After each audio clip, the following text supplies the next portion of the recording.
Ganito na rin ba yung tunog ng wow volume pedal mo? Well, tara panoorin mo tong video na to at ituturo ko sa iyo kung paano ayusin.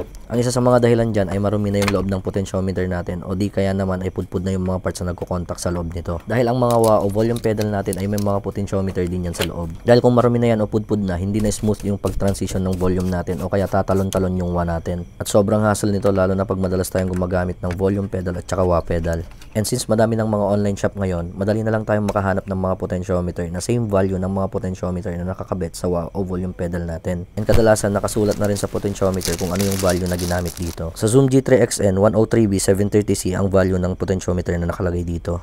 And kung mas mahaba man yung tip ng nabili yung potentiometer, pwede nyo naman itong bawasan.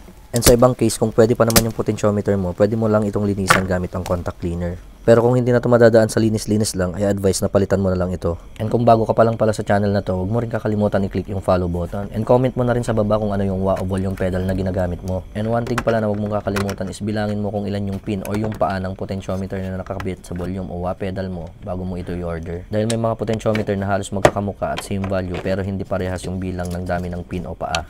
So ayan lang, I hope meron kayong natutunan and see you sa mga susunod na episodes ng Buhay Banda.